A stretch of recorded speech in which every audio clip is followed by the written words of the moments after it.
Bueno, pues buenas noches, familia. Un lujazo compartir este momentito. Voy a hacer algo. Permítame que haga una cosita antes de comenzar. Estamos aquí en directo con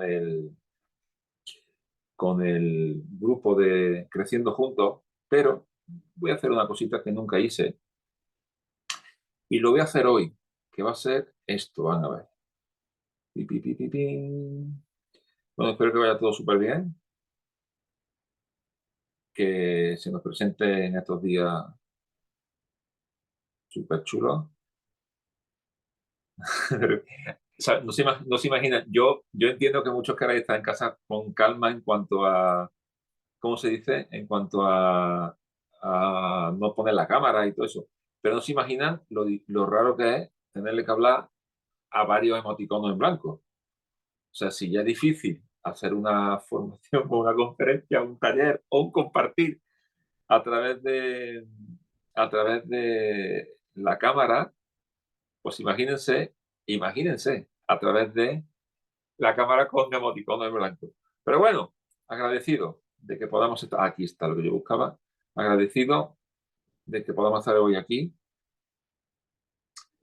Y aquí grupos. El negocio, listo. Quiero hacer una cosita. Lo voy a transmitir también por Facebook. A ver. Gracias por los que habéis puesto la cámara. Un detallazo. A ver. Ir en directo. Y transmitir. Bueno, pues ahora también, al mismo tiempo que estamos por Zoom, estamos en directo en mi cuenta en el grupo de el negocio. Ay, qué difícil es esto de hacer, ¿no? Dejar las cositas fáciles en cuenta. Ahí se va a quedar. Súper. Bueno, pues estamos en directo por Zoom y en Facebook, aquí en este grupito. Luego, este sí lo borraremos, este no. Este va para ustedes, para el grupo de Creciendo Juntos. Si alguien de aquí quiere estar en ese grupo de Creciendo Juntos, me lo dice luego por privado. Yo le meto en este grupo de WhatsApp y estamos como 180 personas que toda la semana, menos cuando ando muy de viaje, pues estamos haciendo estos compartir, ¿no? Estas conferencias, estos talleres, que duran un poquito, 30, 40, 50 minutos. Algunos nos ha ido un poquito de madre y hemos estado como una hora, una cosa así, pero no es la idea, no es la intención, sino simplemente por compartir algunas ideas que además la mayoría de ellas me las estáis pidiendo ustedes. En privado muchas veces me vais diciendo, Pepe, ¿por qué no te preparas tal tema o tal tema? Y yo pues con gusto, ¿no? Hace poco alguien me preguntó, oye, ¿por qué no te preparas un poquito, nos cuentas sobre el libro de Napoleon Hill, Piense y hágase rico? Aquí también lo muestro a Facebook. Muestre y hágase rico. Bueno, es un libro, yo no sé si alguien lo leyó, es un libro súper recomendable. Mira que tengo el libro ahí atrás, pues esto es una joya, una joya. Y además es un clásico, es de estos libros que sí o sí hay que leerlo. Iba a decir todos los años, pero como siempre digo, hay muchos libros que hay que leer todos los años, no leeríamos libros nuevos, hay que estar leyendo libros nuevos cada rato, pero sí por lo menos una vez o dos veces en la vida, y estudiarlo y escudriñarlo, porque es una locura. Este libro es una bendición. Un día les contaré un poquito si luego da tiempo, y vamos bien de tiempo, les cuento cómo nació ese libro, porque ese libro tiene una historia detrás, pero brutal, brutal, brutal, brutal. Pero como hoy la idea era hablar de los 6 fantasmas del miedo, que es el último capítulo del libro Piense y hágase rico, y me parece que es un temazo, ¿no? El poder hablar de los 6 fantasmas del miedo. Digo, me parece que es un temazo porque al final el miedo, que es una emoción, como la mayoría lo sabéis, que vengo trabajando con el miedo muchísimo tiempo, sobre todo estos últimos pues 3 años, ¿no? Desde que comenzó esta nueva década, donde además se está tratando de imponer una agenda, que parte de la imposición de esta agenda tiene que ver también con cómo infundir miedo a las personas.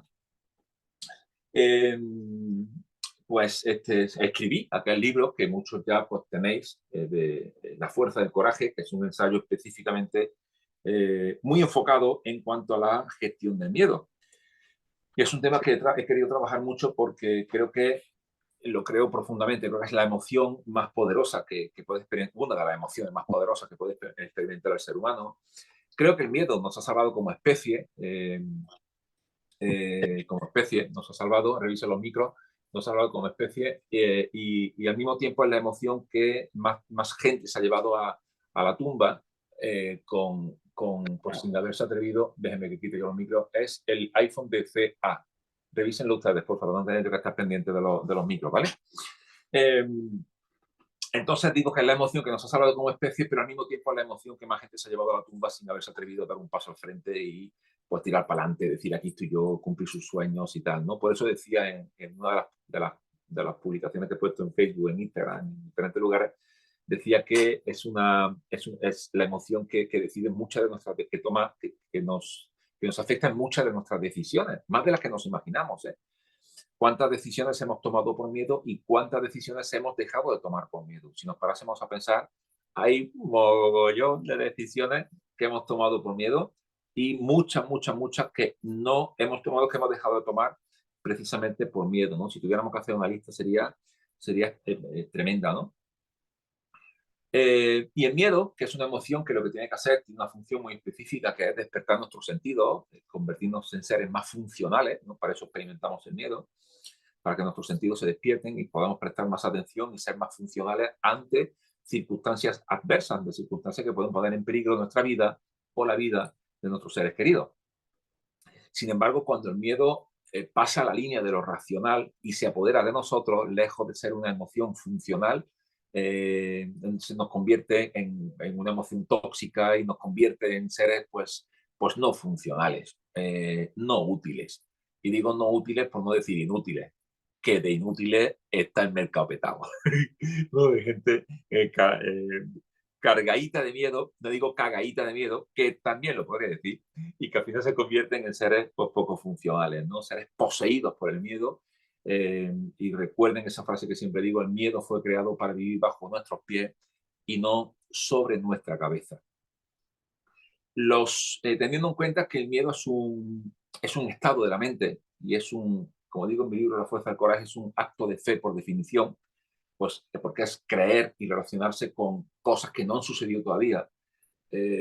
Lo que quiero que se den cuenta es que el miedo destruye muchas cosas, pero a mí lo que más me duele que destruye el miedo son las posibilidades. El miedo es un destructor de posibilidades. El ser humano, que estamos llamados a la grandeza y a hacer cosas preciosas y a crecer y a evolucionar bueno, pues a hacer cosas, ¿no? A buscar propósitos, a encontrar misiones y a abrir posibilidades. Lamentablemente, el miedo lo que hace es destruir esas posibilidades, ¿no? Nos deja sin posibilidades y nos deja convertidos en lo que decíamos antes, en seres pues inútiles, ¿no?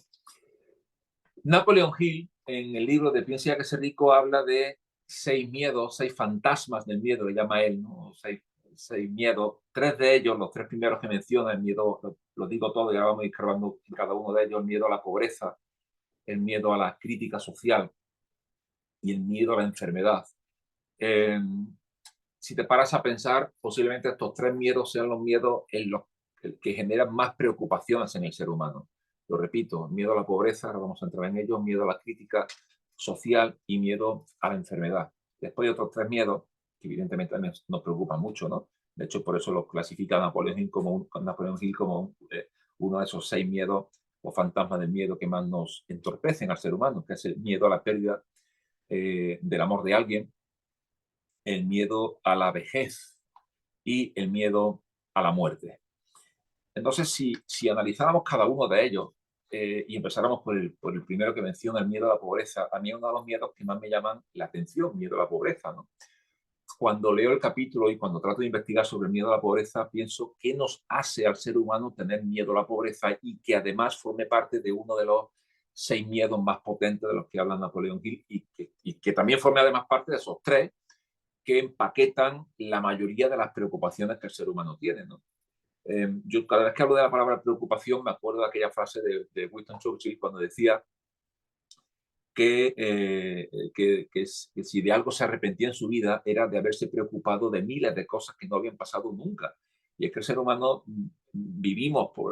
tendemos a vivir mucho en el mundo de la preocupación, ¿no? Siempre me surge ese tema cuando hablo de la palabra preocupación. El miedo a la pobreza, yo creo que si pensamos es un versus a la prosperidad, ¿no? Tendríamos que decir El miedo es porque me aleja de algo, ¿no? ¿De qué me está alejando ese miedo? Pues me está alejando literalmente de la prosperidad, ¿no? Y quiero usar la palabra prosperidad, que me parece mucho más sana que hablar de riqueza, ¿no? Yo no tengo ningún conflicto con hablar de la palabra riqueza. Creo que el ser humano es un ser, es un ser llamado a la riqueza, a la prosperidad, y no a la pobreza, que forma parte de la agenda que están tratando de imponer. Recuerden, nos quieren enfermos, esclavos y pobres, y creo que estamos llamados a lo contrario, a libres, sanos y prósperos. Creo que estamos llamados a eso. Y la pobreza, el tener miedo a la pobreza, creo que tiene que ver mucho también con esa idea de no tener, ¿no? De que el tener cosas nos da seguridad. Esto es brutal, ¿no? Porque en los últimos tiempos, sobre todo, se ha asociado mucho, permítame esta expresión, el ser alguien con el tener cosas, ¿no? Fíjense, porque esto roza hasta el concepto de identidad, ¿no? Ser alguien, ¿no? Yo me acuerdo cuando era pequeño, tengo 53 años ahora, cuando yo era pequeño, se decía, mi padre me decía y se decía, ¿no? Era algo que yo escuchaba y que cuando lo digo a gente de mi generación se acuerdan de esto cuando decían, hijo, hija, tienes que estudiar tal o cual cosa para que el día de mañana seas una persona de bien. ¿Se acuerdan de aquello, no? De sean una persona de bien, ¿no? Y hoy en día yo escucho cosas que son espeluznantes, dan miedo escucharlas, ¿no? Y esto no es nuevo, esto se lleva escuchando un tiempo, ¿no? Hijo, hija, estudia tal cosa que tiene más salida, ¿no? Pero el concepto de ser alguien en la vida, por tener una profesión de servicio a los demás, como que eso quedó atrás y hoy en día como que ha prevalecido el tener sobre el ser, ¿no? Esto ha generado un conflicto social inmenso, ¿no? La gente sufriendo mucho porque no tiene, ¿no? Esa continua comparativa, ¿no? De querer tener, querer tener, querer tener. Y evidentemente, cuando eso se hace desde el miedo, y el miedo al final enferma el ego, al final todo lo que se hace desde ahí es inagotable, ¿no? Siempre quiere más de lo mismo y nunca frena, ¿no? El ego siempre quiere más de lo mismo, ¿no? Es como cuando uno quiere dinero, ¿no? Nunca es suficiente, ¿no? Nunca es suficiente. Y hay gente que tiene ya el dinero que es incapaz de gastar en generaciones, pero y quiere más, y quiere más, y quiere más, y ya ni siquiera es un tema de ambición sana, es un tema posiblemente incluso hasta de miedo, ¿eh? Fíjense lo que le estoy diciendo, ¿no? Porque ahí hay un sentido de identidad brutal a no perder, a ser alguien, ¿no? A ser alguien desde el tener, desde el poseer, ¿no? Y ese miedo a no tener nos lleva posiblemente a ese miedo a la pobreza, ¿no? Piensen que la pobreza está muy asociada también con una identidad social muy fea, ¿no? De repente ves a alguien porque tenemos asociado ser pobre con no tener cosas, estoy hablando de esa pobreza, ¿eh? Y de repente si tú tienes un amigo que dice, wow, se quedó sin nada, ¿no? Se quedó sin casa, sin trabajo, sin dinero, es como que, ¿no? Uno va cayendo ahí como en un pozo de que es difícil de salir, ¿no? Al final, el miedo, lo que sí es verdad que te impide ver cosas, ¿no? Cuando uno vive atrapado por el miedo, en este caso el miedo a la pobreza, yo creo que una de las características que tiene el miedo a la pobreza, esto es un rollo mío, no está en el libro de Napoleón Hill. Creo que una de las cosas más potentes es que te bloquea la posibilidad de ver oportunidades. Fíjate qué potente, ¿no? Porque uno se compromete también con el miedo que experimenta. Esto es profundo, no le voy a meter mucha caña a eso, porque esto tiene tela marinera, esto para cortarla y sentarse con calma. Pero el miedo, al final el miedo va a buscar referencias que soporten esa emoción todo el tiempo, ¿no? Y me compromete con cosas. O sea, yo tengo miedo a la pobreza, y si tengo miedo a la pobreza, yo me comprometo con resolver ese miedo y, y lo que voy a hacer por proteger y por no experimentar y por poner tanto foco en eso, ese foco en salvarme del miedo de la pobreza, va a ser que yo me ciegue y me bloquee a ver oportunidades y hacer una oportunidad.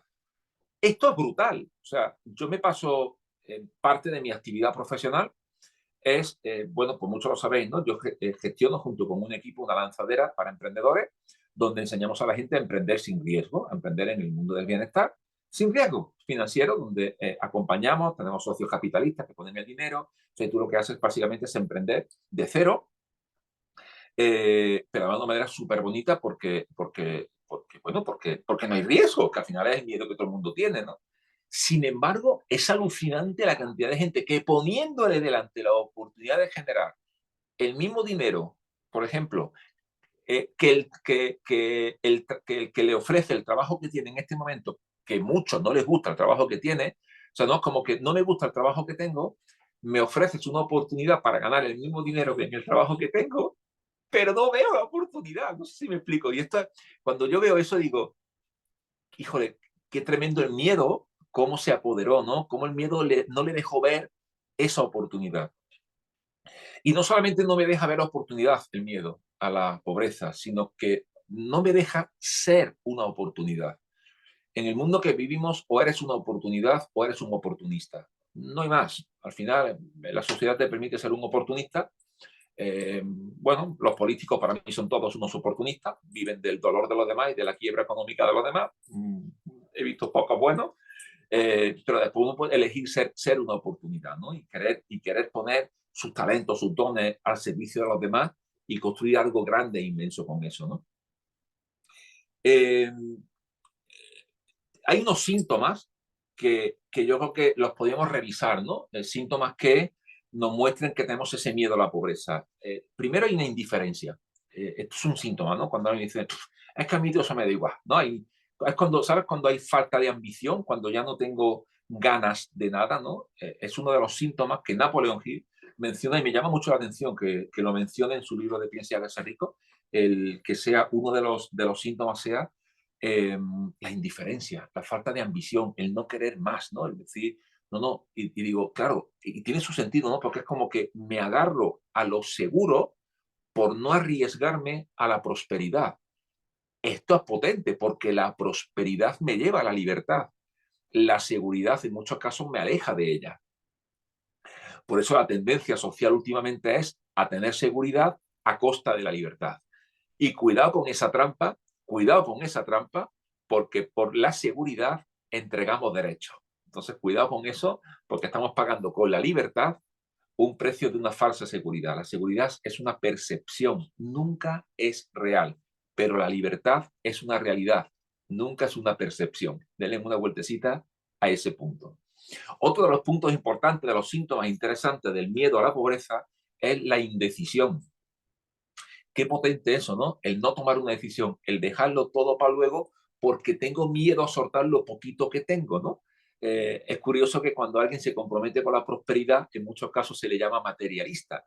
Y yo soy de la opinión firme que creo que precisamente el materialista es el que se agarra a lo poco que tiene por no soltarlo y tener más, ¿no? Es como me agarro a las 5 camisas viejas y no dejo espacio en el armario para que entren 5 camisas nuevas, ¿no? Por decir algo así, ¿no? Pero la indecisión, el no tomar decisiones, dejarlo todo para luego. De hecho, la dilación es otra de los síntomas, ¿no? La dilación, la procrastinación, el topa luego, ¿no? Es un síntoma de pobreza.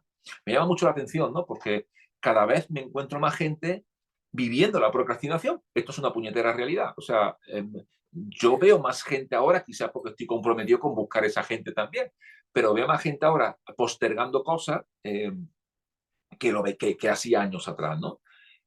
Y creo que ese miedo a la pobreza está haciendo que haya mucha procrastinación en la sociedad. Una precaución excesiva. Eh, cuando leía esto, pensaba en la cantidad de, voy a decirlo muy bruto, la cantidad de frigoríficos y neveras que hay llenas en las casas de este país, ¿no? Del país donde se está escuchando este vídeo, pero tendemos mucho a petar las neveras, ¿no? Los frigoríficos, esto para que no falte, para que haya, y yo entiendo, ¿no? Quizás muchos venimos de una familia en las que pasaron unas épocas de carencia y claro, cuando uno sale de una época de mucha carencia, automáticamente se va a la parte opuesta, ¿no? A la parte de excesiva abundancia y esto pues tiene sus consecuencias, ¿no? Pero una precaución excesiva, ¿no? Muchas veces esto es como cuando nos decían que nos iban a encerrar, ¿no? El secuestro que muchos recordarán, ¿no? Y la gente se dejó hasta sin papel higiénico. Yo cuando veía que yo me partía de la risa, ¿no? Pero bueno, al final funcionamos así. Una precaución excesiva que es un miedo, es un síntoma del miedo a la pobreza. Y después tenemos la duda. Yo creo que la duda es otra de las primas hermanas. Fíjate que yo en mi libro de La fuerza del coraje menciono la duda como uno de los 4 guardianes de la zona de confort, ¿no? Yo ahí menciono al miedo, la duda, la inseguridad y la procrastinación. En este caso, la indecisión, la inseguridad, la duda y la dilación, Napoleon Hill la mete como síntomas del miedo a la pobreza. Me parece súper interesante, ¿eh? Súper interesante. Entonces, denle una vueltecita a este punto, al miedo a la pobreza, y sobre todo piensa en esa parte de identidad, ¿no? De que el no tener eh, mm, sea como ser menos. No sé si me explico, ¿no? Pero hay gente que se siente menos porque su coche no es tan chulo. ¿No? A mí me encanta esta gente que de repente te pregunta, ¿y qué coche tienes? ¿No? O dónde vives? Como esperando que tu identidad tenga que ver con el coche que conduces, ¿no? Quizá haya una época en la vida de las personas donde asociamos eso, ¿no? En esa época de expansión, de crecimiento. Pero llega un momento de la vida en el que uno se da cuenta de que lo que uno tiene no tiene nada que ver con lo que uno es, ¿no? Pero bueno, ahí está ese miedo, me parece súper interesante, que además Napoleon Hill lo meta entre los 3 miedos que más preocupaciones genera en el ser humano. El segundo miedo que más preocupaciones genera en el ser humano, y me parece súper bestia, súper potente, este sí que creo que nos bloquea un montón la toma de decisiones de cualquier cosa, es el temor a la crítica social.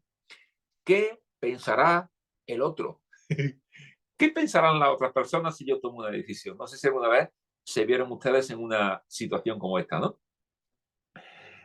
Si te viste alguna vez la situación de decir, ay, yo me gustaría tomar tal decisión, pero ¿qué pensará X? Mi vecina, mi vecino, mi padre, mi madre, con todos esos este, pactos inconscientes, ¿no? Estas lealtades inconscientes que tenemos, estos mandatos parentales, eh, que a veces por miedo que nos critiquen, a que nos digan eso está bien, eso está mal, es brutal la cantidad de cosas que no hacemos por eso, ¿no? Ay, me gustaría emprender, pero ¿qué pensarán de mí si siempre dije que emprender era para locos? Ay, me encantaría reconocer que me equivoqué cuando reconocí que me tragué el cuento chino que me dijeron por Telecinco y por Antena 3 de que había no sé qué cosa, ¿no? Entonces hubo muchas, yo ahora me encuentro mucha gente que dice, madre de mi vida, la de narrativas oficiales que me he tragado de cuentos macabeos, pero ostras, qué trabajo me cuesta ahora reconocer que me equivoqué por el miedo a que me critiquen y me digan, te lo dije, te lo dije. Bueno, pues están también los tontos, ¿no? Que te dicen, te lo dije, te lo dije. Pero el miedo a la crítica social es muy top, es muy bestia, ¿no? Y creo que también tiene que ver mucho esto es un rollo mío, una opinión mía, creo que tiene que ver mucho con el autoconcepto. Fíjate que tiene que ver mucho con qué crees tú que eres y quién crees tú que eres. Eh, Porque al final la opinión del otro debería de ser tan poco no quiero tampoco decir tampoco válida o valiosa, porque a mí me apetece escuchar lo que mis amigos piensan de mí, pero no quiero que me afecte. Ahí está el punto, ¿no? Lo que no quiero es que me dé miedo a que alguien diga, pues Pepe es tal o tal cosa. La verdad es que, como yo tengo de todo, en mi caso, tengo gente que de repente me dice, eres un crack, y de repente me encuentro a alguien que dice, pues no es tan crack. Pues qué maravilla, ¿no? Que tengamos opinión para todo, porque cuando uno trata de caerle bien a todo el mundo, evidentemente, bueno, eso es lo que se llamaba antiguamente un abrazafarola. Pero cuando tú tienes un autoconcepto de ti sano y sabes quién eres, y sabes lo que eres, y sabes lo que ofreces, debería de importarte muy poco qué piensan los demás. Yo me acuerdo que en una ocasión le preguntaron a un cantante que todos conocemos, Alejandro Sanz, o sea, lo conocemos todos, déjame que ponga aquí un poquito mejor el móvil que está a punto de caerse. Ahí. Le preguntaron en una ocasión, Alejandro, creo que se le preguntó a Bertín Osborne, si mal no recuerdo, le preguntó que, que cómo llevaba tanto halago en su vida, ¿no? Que mucha gente le decía, Alejandro, es que eres un tal, tal, tal. Y el tipo dio una respuesta que para mí fue fascinante. Dice, mira, llevo el halago de la misma manera que el insulto. Me resbala. Y dije, qué bestia, o sea, qué respuesta tan hermosa, ¿no? Ser capaz de que no te afecte ni el halago ni la crítica. Mala, me refiero, ¿no? Bueno, no hay crítica buena, ¿no? Dice, estoy criticando sanamente al otro. Eso me hace mucha gracia, ¿no? Es una crítica constructiva, ¿no? Te voy a destrozar, pero es una crítica constructiva. En fin. Entonces, creo que cuando tú tienes un concepto sano de ti y sabes quién eres y sabes lo que eres y sabes lo que ofreces, entiendes que la opinión del otro solo es una opinión del otro. Y las opiniones, como decía no sé quién, pues son como el ombligo, cada uno tiene la suya, es única, intransferible y no sirve para nada. Porque al final las opiniones que la gente tiene son las experiencias que esa gente ha tenido contigo. Y esto da para un capítulo entero, de Creciendo Juntos, ¿no? Al final la gente habla de la experiencia que tuvo contigo, nunca habla de ti, siempre habla de su experiencia. Y su experiencia está más determinada por lo que esa persona es que por lo que tú eres. Repito, porque estás para repetir la mulenta, ¿sí? Cuando alguien dice, ay, es que Manolo es así, así, asado, ¿no? Y dice, bueno, esta es tu experiencia con Manolo y esa experiencia tuya con Manolo me muestra más lo que tú eres que lo que es Manolo. Quizá Manolo mostró toda esa caquita que había dentro de ti que tuviste que vomitarla y como no tenías asertividad o eso, ¿no? Para decírselo a la cara, pues lo dices criticando, porque criticar es una batalla que se gana siempre, porque no tienes a la otra persona delante. Pero cuando te lo dicen y no te afecta, dices, qué maravilla, ¿no? Porque puedo escuchar sin que me duela y puedo escuchar un halago sin que me sienta más importante. Qué hermoso eso, ¿no? Y aquí tiene que ver, por eso a veces no tenemos miedo a la crítica, ¿no? Porque decimos, vayamos a que lo que me digan no encaje en mí o me hunda, ¿no?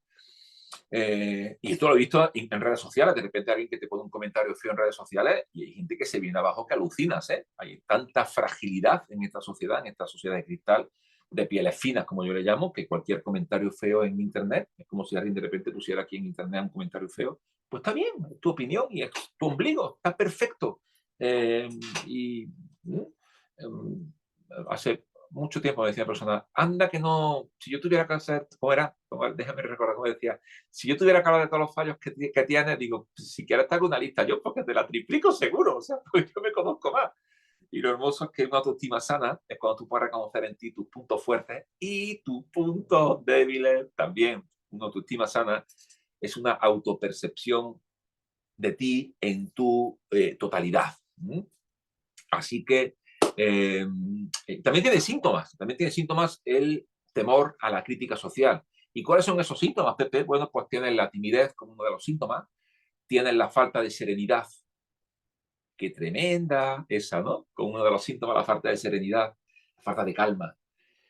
Eh, una, un complejo de inferioridad, no sabía cómo decirlo, pero creo que así se puede entender bien, que tiene que ver con lo que decía antes, ¿no? Con una autoestima tocada, ¿no? Con un autoconcepto touché, ¿no? Donde, ¿sabes qué pasa? Que al final si tú tienes, en términos numéricos, ¿no? Si tú tienes un autoconcepto de ti 5, pongamos que el autoconcepto se midiera, no se mide así, ¿eh? Se midiera del 1 al 10, ¿no? Imagínate, ¿no? Del 1 al 10 es el autoconcepto. Y el autoconcepto que tiene de ti es 5, por decir algo, ¿no? Y para poderlo entender lo que quiero transmitir. Y ahora llega alguien y te hace un elogio nivel 7. Bueno, pues tienes que entender que del 5 al 7 tú no lo escuchas, ¿no? Te entra por aquí, te sale por aquí, es más, lo justificamos, ¿no? Entonces, hay complejos de inferioridad, pues, ¿cómo se dice? Los complejos, estos que a veces tenemos, ¿no? De sentirnos inferiores a otras personas, y eso es un síntoma del el temor a la crítica, ¿no? Fíjate que este es uno de los temores que yo viví mucho en mi vida, que no vivo ahora, es un temor que consigo gestionar bastante bien, pero que lo he tenido, ¿eh? Es un temor que yo he vivido mucho con ese temor a la crítica. ¿Y qué pensarán de mí? ¿Y qué dirán? Hace muchos años de esto, de luego, ¿no? Últimamente, de unos años para acá, la verdad es que me sienta eso igual que el halago. Igual. Siempre gusta, ¿eh? Siempre gusta que te digas, digo, por si alguien que de repente dice algo bonito, que siempre gusta, que es precioso. La falta de iniciativa. Qué potente esta. Napoleón Hill la menciona en el libro de Piensa y hágase rico. La falta de iniciativa. Qué potente que el miedo a la crítica social, claro, tiene sentido, ¿no? Yo decía antes, por ejemplo, del emprendimiento, ¿no? Me gustaría hacer cosas, pero no las hago.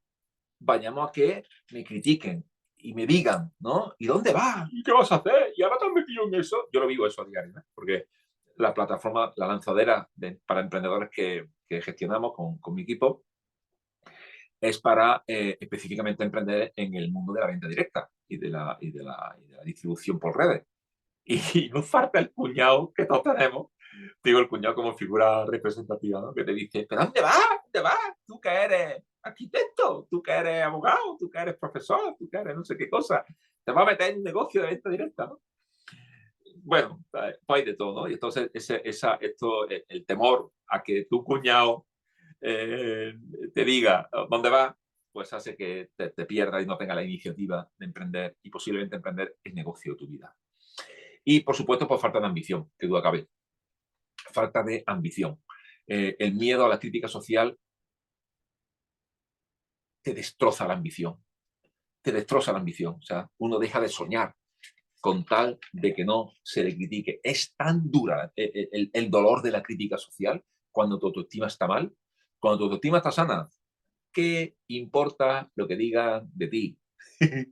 El otro día leía un post en redes sociales, me encantó, o sea, no sé quién puñetas pensó eso, pero me encantó. Se veía una imagen de Plutón, estoy ahí pensando cómo hago algún vídeo con eso. Se veía una imagen de Plutón, los que tienen mi generación estudiaron que Plutón era un planeta. No sé si recuerdan, ¿no? Tenemos todos los planetas del sistema solar y Plutón, que era el último. ¿No? Y Plutón. Y así no lo aprendimos. Y yo ahora cuando lo escucho, y siempre me queda como diciendo, ahora está mi hija diciéndole, y digo, di Plutón. No, Plutón no. No, Plutón no es un planeta. Y leí algo así como que Plutón, desde que alguien dijo que no era planeta, ha seguido haciendo exactamente lo mismo. O sea, se le atrae al pairo, como lo definan. ¿Era un planeta? No era un planeta. Yo voy a seguir haciendo lo mismo, voy a seguir dando vueltas al sol, voy a seguir del mismo color. O sea, tú harás como me quieras llamar, pero que yo voy a seguir siendo lo que soy, me llames Plutón, me llames planeta, o me llames asteroide, o me llames como te dé la gana. Así que qué maravilloso. Y vamos con el tercer temor, temor a la enfermedad, que forma parte de esos tres temores que ocupan en la mayor parte de nuestras preocupaciones. Era el temor a la pobreza, el temor a la crítica social y el temor a la enfermedad. No sé quién tuvo alguna vez este temor, pero yo levanto la mano. El temor a la enfermedad. Yo tengo mi umbral de dolor físico, por ejemplo, muy bajito, ¿no? Siempre que comento esto, siempre no falta que dice alguna chica, alguna amiga que me dice, ¿cómo es de todos los hombres? Digo, pues tienes razón, ¿no? Normalmente el hombre tiene un umbral de dolor más pequeño que el de las mujeres. Eh, y algunos más todavía, ¿eh? Algunos nuestro umbral de dolor es muy pequeñito, ¿no? Que cualquier cosita que nos hacemos, como, ¡ah! Mucho dolor, ¿no? Mucho problema con eso. Pero evidentemente el temor a la enfermedad, el temor al dolor, el temor a una patología, el temor a que te digan que tienes algo malo, cualquier cosita. Es más, los que hemos pasado por situaciones de salud complicadas, de tarjeta amarilla, que te saca la vida, pues evidentemente, ¿cómo surge ese temor ahí, no? Yo, de hecho, en el libro mío, en La fuerza del coraje, comienzo precisamente contando mi experiencia con un prediagnóstico, pues fastidioso, ¿no? Y complicado, que, bueno, finalmente seguimos trabajando con eso, pero no con lo que inicialmente me dijeron que podía llegar a ser. Pero el miedo a la enfermedad, ¿no? Al proceso, a todo eso es brutal. Claro, ¿qué síntomas tiene el miedo a la enfermedad? Pues tienes autosugestión, que muchos conocerán a la gente cómo se autosugestiona, ¿no? Y seguro que tengo, y seguro que tengo, y seguro que tengo, ¿no? Que esto va muy unido también a la hipocondría, ¿no? A que gente que de repente dice, me duele aquí, me duele aquí, me duele aquí, luego me duele aquí, no dice que tengo, es un tumor movible, ¿no? Como que se va pasando de un sitio para otro, ¿no? con su minicar, moviéndose por el cuerpo. Entonces, hay una obsesión tremenda, ¿no? Por no hacer algo, por miedo a la enfermedad, o por hacer, ¿no? Hay gente que incluso deja de hacer cosas por vayamos a que me siente mal. Y en esto hay mucho mito, ¿eh? Hay mucha tontería con esto, ¿eh? Y piense, por ejemplo, la cantidad de gente que no deja de hacer ciertas cosas porque vayamos a que me enferme. Por ejemplo, deja de tomar leche o empezar a comer más grasa que carbohidratos, cosas que estoy aprendiendo últimamente, ¿no? Con algunas de las actividades que estoy haciendo y por mí mismo, ¿no? Porque al final me tuve que preocupar mucho de esto, porque nadie me enseñó de pequeño a cómo comer, a cómo organizar las comidas y eso por al final el cuerpo lo paga. Pero cuando vas aprendiendo te vas dando cuenta cómo estamos súper amarrados a cosas, ¿no? El otro día me encontraba una chica, creo que esto lo conté en algún vídeo, no me acuerdo, porque sé que alguien me ha dicho que me lo ha referido, ¿no? Me encontrás una chica, estamos en un evento, terminamos el evento, y no sé qué. Esto me pasa mucho, más de lo que se imaginan. y estábamos hablando de la suplementación. Yo me suplemento, además me suplemento de una forma intencional, consciente y muy, muy top, ¿no? Además, creo que con lo mejor que he encontrado en el mercado. Y estoy hablando de la suplementación, de la importancia de la suplementación, porque los alimentos de hoy en día no tienen nutrientes suficientes, ¿no? Me decías que yo como muy bien, es que aunque coma muy bien, la mayoría de la gente no come verdura de temporada, ni de cercanía, ni fruta de temporada, ni carne ecológica, o sea, lo normal, ni orgánica, lo normal es que comamos, porque compramos donde compra todo el mundo, en el supermercado, y tengamos pues alimentos, y nadie tiene huerto en casa, y si tienes, pues al final, genial, pero al final le termina echando pesticidas, herbicidas, en fin, es decir, que al final, bien, bien, bien, decía el doctor Oz, que tuve la oportunidad de conocerlo en Estados Unidos, decía el doctor Oz que solamente se calcula que el 1% de la población occidental come bien. Solo el 1% decía. Decía, y de ese 1%, mis estudios que he realizado muestran que todos tienen carencia en nutrientes, ¿no? Bueno, para lo que iba, el ejemplo, ¿no? Que yo le estaba explicando la importancia de nutrirse, me decía, es que yo no me suplemento por miedo a que me siente mal. Y se estaba tomando ya, no sé si era la tercera cerveza que se estaba tomando. Digo, pero qué paradojas que tiene la vida, ¿no? Y seguramente le preguntes por la cerveza y te diga, hombre, pero un par de cervecillas o tres al día no pasa nada, ¿no? O una Coca-Cola, esto me ha pasado mucho, ¿no? No sé qué, pero eso te estás tomando vitamina C sin una prescripción. Y digo, tú te estás tomando una Coca-Cola que te estás jodiendo la vida. Pero bueno, hay gente para todo. Pero te das cuenta, ¿no? Cómo es un miedo a la enfermedad, la cantidad de cosas que hacemos o que dejamos de hacer. La susceptibilidad, ¿no? Nos convertimos en seres ultra susceptibles en esta época que estamos viendo aún más. El autoconsentimiento, la cantidad de cosas que nos consentimos por miedo a la enfermedad y la falta de moderación. Leía precisamente en el libro de Napoleon Hill cómo hay gente que consume muchas sustancias tóxicas por miedo a la enfermedad. Me parecía algo súper bestia, ¿no? Y tan bestia que me ha despertado la curiosidad a investigar más sobre ese área, ¿no? Vamos con los otros tres temores que se nos va el tiempo y me voy acordando y me quedan 10 minutillos. Pérdida, miedo, el fantasma del miedo a perder el amor de alguien. Qué potente este miedo, qué potente este miedo. Y es el miedo en cierta forma, a la soledad, ¿no? El ser humano en general tiene cierto miedo a la soledad impuesta, a la soledad de sentirse solo, no de estar solo. Estar solo por elección es una bendición y es una maravilla, ¿sí? Pero al final somos seres gregarios, al final somos seres sociales, seres sociables, unos más que otros. El otro día le decía a un amigo, no sé si anda por aquí o lo verá luego, yo soy un ser social, pero a veces no soy muy sociable, ¿no? Porque a mí, en mi caso concreto, esto le puede sorprender a muchos, pero en mi caso concreto me gusta mucho la soledad. A mí me gusta mucho, pues me gusta mucho estar conmigo, ¿no? Y me gusta mucho, me llevo bien conmigo, me gusta estar conmigo. Y leer un buen libro, tomar el sol, lo que sea, ¿no? Me gusta la soledad elegida. Pero cuando tienes ese temor a la pérdida del amor de alguien, es brutal, ¿no? Porque en cierta forma lo que me está mostrando es ese miedo a la soledad, ¿no? ¿Y qué voy a hacer si estoy sola, si estoy solo? Sobre todo también el no ser elegida o no ser elegido por otra persona, ¿no? El miedo a perder el amor de alguien nos hace mm, mm, tener relaciones muy, muy tóxicas, ¿eh? Relaciones muy tóxicas, muy de codependencia también, ¿eh? De estar con alguien que te está fastidiando, pero al final el dolor, escuchen esto, el dolor de cambiar, o el dolor de dar un paso y perder ese amor de alguien, me está doliendo demasiado porque me estoy contando la historia de una soledad futuro, ¿no? Entonces el dolor que me estoy contando, lo que puedo experimentar si estoy solo, si estoy sola, es mucho más grande que el dolor que puedo experimentar, por decir, por ejemplo, hasta aquí llegué en una relación tóxica, ¿no? De amistad, de pareja o de lo que sea, ¿no? Hay muchos amigos que no cortan la relación por miedo pues se puede mezclar hasta de la crítica social, cualquier cosita, ¿no? O una pareja simplemente, ¿no? Que dice, bueno, no quiero estar con esta pareja, pero sigo porque me da miedo a perder el poco amor que puedo tener de esta persona, ¿no? O que voy a encontrar luego, ¿no? Porque, claro, como síntomas aquí encontramos también muchas cosas que tienen que ver con autoestima, una autoestima muy baja, una falta de cariño a uno mismo tremenda, de autorrespeto, de amor propio.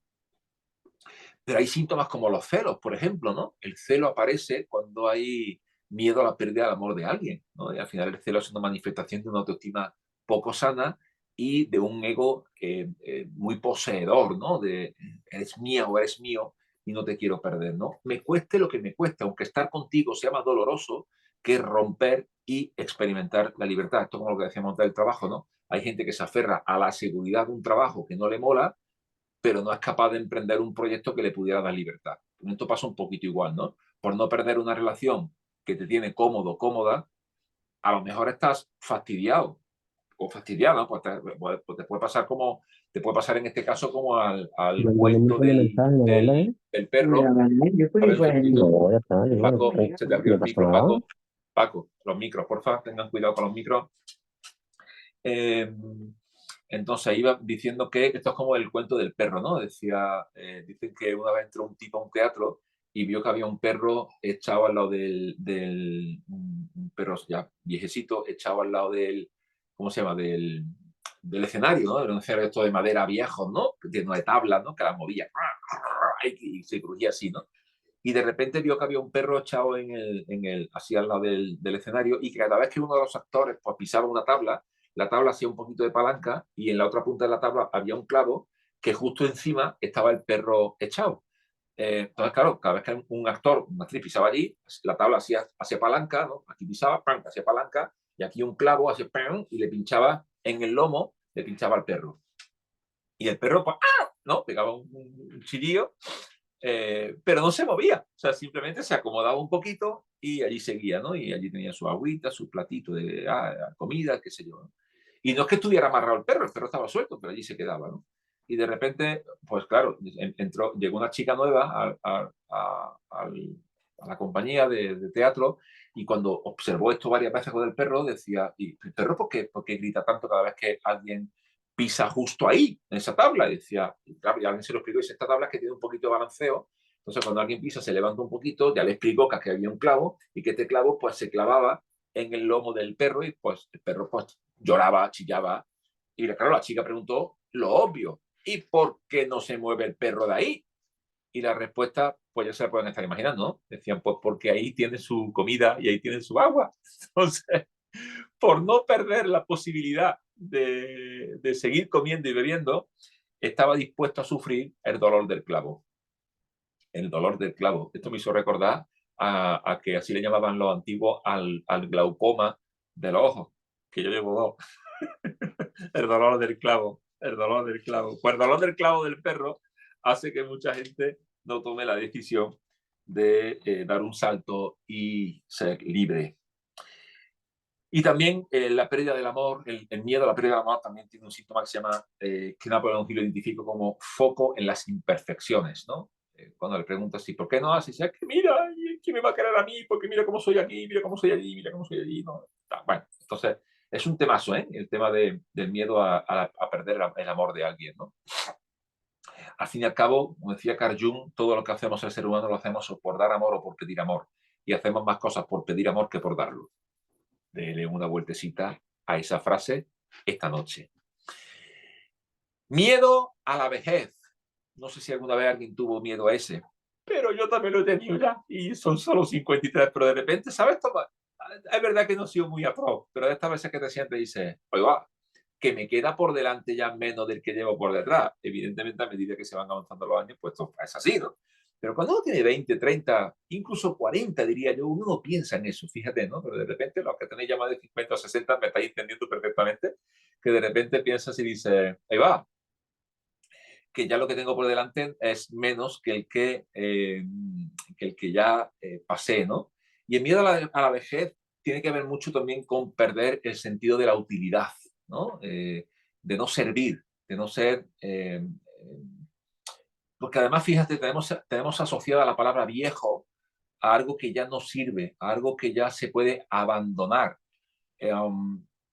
Una vez escuché en una cultura indígena específica, escuché una frase que me fue maravillosa, decía, las personas cuando cuando cumplen años, se hacen ancianas, no viejas. Viejas se hacen las cosas. Viejo es lo que ya no sirve y las personas no nos hacemos viejas, nos hacemos ancianas. Digo, qué potente, ¿no? Qué reflexión tan bonita y cómo la sociedad posmoderna ha hecho que a las personas mayores le llamemos viejos. Y además de una manera, pues no muy chula, ¿no? No demasiado bonita, ¿no? Y esto muestra un sistema podrido, ¿no? Cuando digo que el sistema se nos ha ido de las manos y se ha podrido, ¿no? Donde vemos que al anciano lo sacamos de la sociedad, como, bueno, y han visto, ¿no? Incluso los maquiavélicos planes de reducir la población de gente ya mayor, simplemente porque nos cuesta mucho, ¿no? En una sociedad donde el foco está en producir y en tener, como decíamos antes, pues de repente la persona que ya se hace anciana lo consideramos viejo, lo quitamos del medio, ya no sirve, es una cosa súper mega fea, ¿no? Y ahí lo vemos, ¿no? Deberíamos estar, si lo piensan bien, la lógica sería que, por ejemplo, nos gobernaran ancianos, no gente joven con poca profesionalidad, poca preparación o ninguna, como es el caso de nuestros gobernantes, y además con una ambición desmesurada económica, una ambición desmesurada de querer vivir como estrellas de rock sin pegar un palo al agua. Esto lo vemos, ¿no? Aviones privados, una forma de vivir como si fueran estrellas de rock, cuando se les olvida que son servidores del pueblo. Pero bueno, hoy se nota que estoy un poco cabreado con los políticos, ¿no? Habitualmente estoy siempre, pero ese me está iba notando mucho. Pero qué pena que no nos gobiernen ancianos. Qué pena que la gente con experiencia y con sabiduría no sean quienes nos gobiernen y nos lleven por los caminos que nos tendrían que llevar y nos tengan que gobernar gente joven con ambición desmesurada, sin preparación o con poca preparación. ¿Y cuáles son los síntomas, familia, del miedo a la vejez? Bueno, pues se reduce la actividad, evidentemente, ¿no? Porque uno ya no piensa mucho en el futuro, se pierde la capacidad de soñar. Ya, obvio, hay más recuerdo del pasado que del futuro, ¿no? Cuando uno tiene 20 o 30 años, tiene más recuerdo del futuro que del pasado, porque está más pensando en el mañana que en el ayer, pero llega un momento en que evidentemente pues, uno tiene más recuerdo del pasado que del futuro, ¿no? Y evidentemente pues se reduce a cero la iniciativa. Esto es algo muy genérico, ¿eh? Quiero decir, no todo el mundo. Conozco gente que, y la historia está llena de gente hermosa que con 60, con 70 emprendieron sus primeros proyectos. Leía ayer o antes de ayer en redes sociales, leía una señora que se acaba de licenciar en física y química con 70, creo que en 78 años. Una locura, ¿no? Digo, una maravilla, ¿no? Que haya sido capaz de estar ahí, digo, es brutal porque evidentemente se ha tomado la supermayoría de edad no como algo de estar vieja, sino como algo de estar anciana y de poder seguir haciendo cosas, ¿no? Recuerden, viejo es lo que no sirve, anciano es un cúmulo de sabiduría y deberemos estar honrando mucho más a nuestros ancianos. Las cosas son las que se ponen viejas, no las personas. Y el último miedo es el miedo a la muerte, el último miedo que menciona Napoleon Hill en su libro. Lo vuelvo a enseñar porque hoy hay que rendir honor a este librazo de mesita de noche. Piense y llega a ser rico. El miedo a la muerte, el miedo a la muerte. Y el miedo a la muerte, que creo que es un miedo, primero que creo que le tenemos miedo a la muerte porque no la tenemos integrada. Creo que es una conversación que nadie quiere tener. Muchas veces lo pregunto en algunos talleres, ¿no? Digo, ¿cuántas veces hablas de la muerte al mes? Digo, no, cuando me toca ir a un entierro, ¿no? Que de repente la conversación más profunda es, no somos nadie, ¿verdad? Digo, pues no, pues sí somos alguien, pero esto se acaba, ¿no? El problema es cuando pensamos y cuando vivimos como si fuéramos eternos. Y sí somos eternos, pero no en esta dimensión. Lo que se nos muere es solamente este trocito, ¿no? Se nos queda atrás este trozo de carne que se materializa durante un tiempo como milagro absoluto, como milagro absoluto, como culmen de la creación de Dios. Nos manifestamos durante un tiempo, pero es obvio que esta experiencia se termina, ¿no? Y cuando se acaba esta experiencia y empieza otra, a eso la llamamos muerte, ¿no? La muerte no es el final de algo, es el final de algo, pero también es el nacimiento de otra cosa, ¿no? Y al final es verdad que es un tema que solemos tratar poco simplemente eh, eh, porque no lo tenemos integrado en la cultura, ¿no? Yo he leído sobre cultura donde, incluyendo, me he quedado pensando porque incluyendo la cultura mexicana, por ejemplo, ¿no? Donde hay una cultura alrededor de la muerte muy diferente a la nuestra, muy diferente a la nuestra, ¿no? Mi esposa es mexicana y la cultura a la muerte es otro rollo, ¿no? Un entierro, o sea, yo he visto entierros que los ves aquí parecen de película de cómica, o sea, ¿no? Con bandas sonoras, con orquesta, cantando mariachi, dice, pues si se ha muerto, ya, pero es otro rollo, ¿no? En el Día de los Muertos llevan comida a los panteones, o sea, es otro rollo, no tiene nada que ver, ¿no? Pero yo creo que el principal síntoma el principal síntoma del miedo a la muerte es la preocupación llevada a su máxima expresión, ¿no? Es vivir siempre preocupado. Y yo creo que y tratando de controlar todo, tratando de, piensen en esos síntomas del miedo también de los que siempre hablo, en este caso en mi libro de La fuerza del coraje, el control, la rigidez mental, el creer que las cosas son así. Chicos, chicas, las cosas no son así.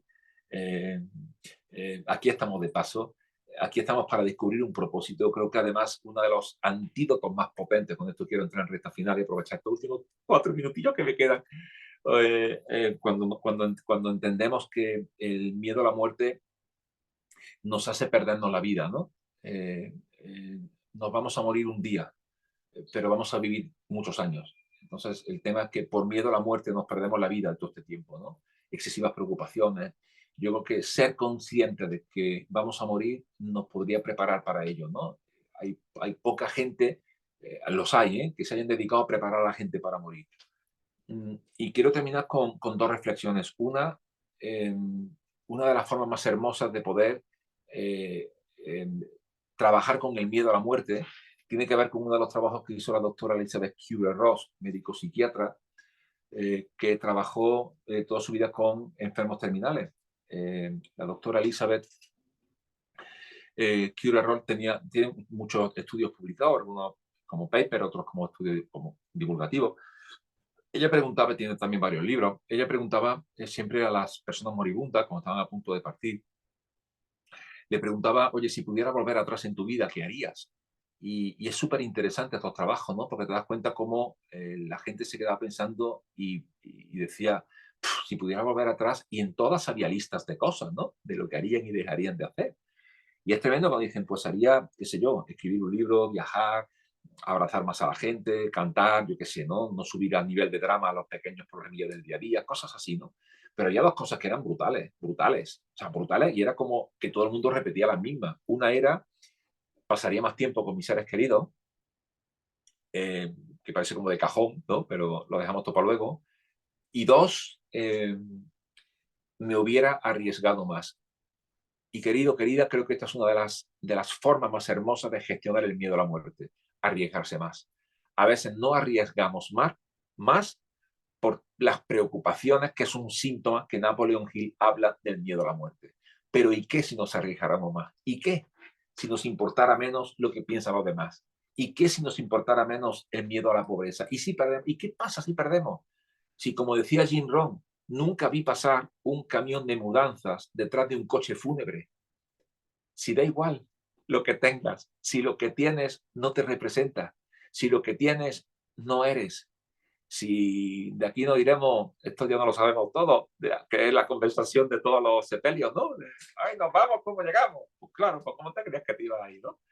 Entonces yo creo que lo más importante es que sepamos que el miedo a la muerte se puede gestionar, por un lado, eh, arriesgando, por otro lado, son los dos últimos capítulos de mi libro La fuerza del coraje, permítame que acabe con él, y no por Dios me libre de compararme con Napoleón Hill, no, ni mucho menos, pero el amor intencional y el agradecimiento. Creo que estos son dos grandes antídotos que te pueden ayudar definitivamente a poder gestionar muy bien ese miedo a la muerte, ¿no? Vivir en un amor intencional y vivir en un agradecimiento continuo. Y conectarte con tu fuente de significado, conectarte con tu creador, conectarte con quien te creó. Eh, y el otro, no sé, quizás este sea mi último comentario, ¿no? Quiero decir, por cumplir los tiempos. El otro día me decía una persona, es que cuando me dices esto, tengo que decirte que yo no creo en Dios. Digo, me parece muy bien, pero eso es problema tuyo, no de él. Eso tendrás que resolver tú. Así que resuélvelo. Si no crees, puede ser una buena forma esta noche de resolverlo. Mirar para algún lado y decir, oye, ¿qué te parece si estás por ahí? Que te pueda de alguna forma pues mostrar. Creo que hay una posibilidad inmensa que se abre cuando empezamos a darnos cuenta que el miedo nos aleja de lo que somos, de la creación más hermosa que somos, nos aleja de nuestras posibilidades, nos aleja de nuestros talentos, nos aleja de nuestros dones, de nuestros propósitos, de nuestra misión. Y creo que el mensaje de hoy para mí era, de alguna forma, que seamos capaces de gestionar bien o lo mejor posible esos miedos, esos temores, esos fantasmas. Me encanta como le llaman a Napoleón Hill, porque como que no se ven, ¿no? Aparecen y se apoderan de ti y de repente un día te das cuenta que estás siendo poseído por un fantasma del miedo. Chicos, chicas, un millón de gracias. Seguimos trabajando, seguiremos viendo semana tras semana, Dios mediante, en este programa de Creciendo Juntos. Los que estéis en el programa de Creciendo Juntos, felicidades, estamos ya cerca de 200 personas, 180 creo que hay ahora mismo en el grupo. Los que no estáis en el grupo de Creciendo Juntos, estoy hablando a Facebook. Voy a dejar este vídeo aquí un tempito colgado, pues pueden pedir información, ya sea aquí en los comentarios o por privado, y con gusto pues te mando cómo puedes estar toda la semana en los grupos de formación de Creciendo Juntos. Espero que haya sido de bendición. Si no han leído o comprado el libro de Napoleon Hill, es un buen libro para que lo pongan en la lista de estos que te, ¿no? Siempre hay alguien que te dice, oye, por si alguien me pregunta qué te regala para Navidad o para Reyes, pues mete este libro y si ya lo tienes, mete el mío, que también que también te va a venir bien, ¿no? Bueno, querido, querida, si alguien quiere el mío, con que me lo pida a mí, yo se lo envío, se lo puedo enviar directamente, ¿vale? No, no hay ningún problema. Tenemos una persona dedicada a enviar libros. Y además, ahora que viene el libro nuevo también, estamos preparando ahí un temazo bastante potente. En unos días estaremos también ya con el libro nuevo. Chicos, chicas, feliz Navidad. Estamos a 21, estamos en Navidad ya. Disfruten, disfruten. Tómense estos días también para reflexionar, para pensar, para agradecer todo lo que hemos vivido y aprendido en el 2023 y para enfocar en lo que queremos que nos ocurra en el 2024. Seguramente la semana que viene anunciaré que haremos otro evento de Creciendo Juntos, ¿de acuerdo? Porque mucha gente me ha dicho, yo es que me voy de vacaciones, pero otros me han dicho, pues yo no me voy. Digo, pues cantaremos para que está. Así que no hay ningún problema. Cuídense, familia. Hasta el siguiente evento de Creciendo Juntos. Que nos vemos, que seguimos para adelante. ¿De acuerdo? Feliz Cuídense Navidad. mucho. Bye bye. Feliz Navidad.